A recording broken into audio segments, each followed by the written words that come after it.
Unsa man mag-vlogger na jud ta ani kay ato na ning idire-diretso. Magpanice ta sa ato ang nails karon. Positive ang ato ang vibes. Mag-vlogger na jud ta. Dakuha din ako gnawong sa ko ano oy sa video oy. Basta weekend na to, ane, komportable kayo ato ang phone.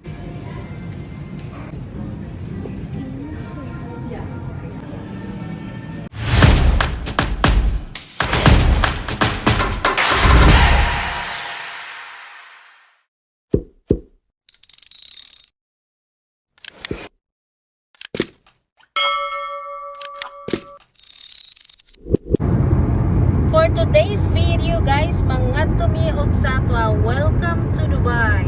Mga tumiog satwa kay naa daw dito ang mga bagay-bagay na makita nato nga dili nato makita sa langit charot. My full-time driver. Day and night. We're here in Satwa. Ay Bisaya di ay. Diami karon sa Satwa kay magpalit mi og pandesal, paborito ni Sam. Paborito ni mong pandesal? Pandesal. Ansa pa? Ensaymada? Ensaymada.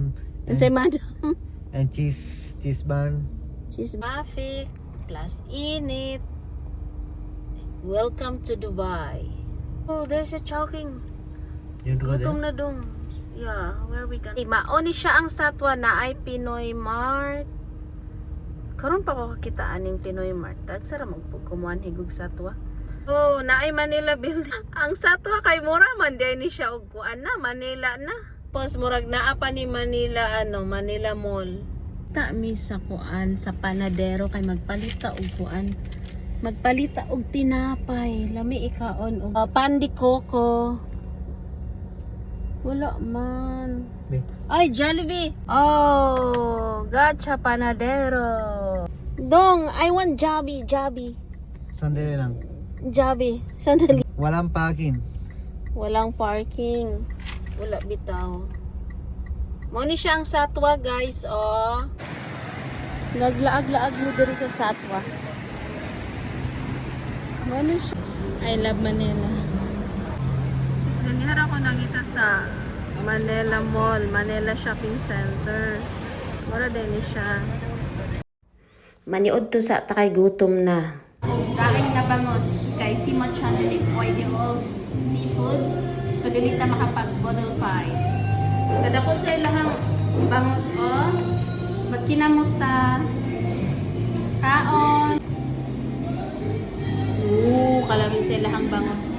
Oh my god. Tapos sausaw sa. Then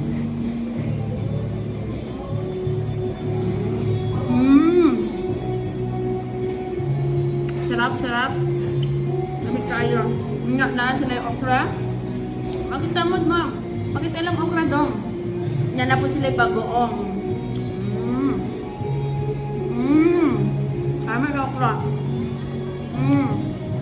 Na po sila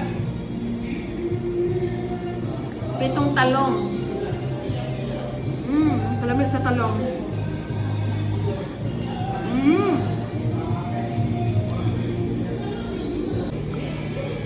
Ginawa natin yung ilahang kuan.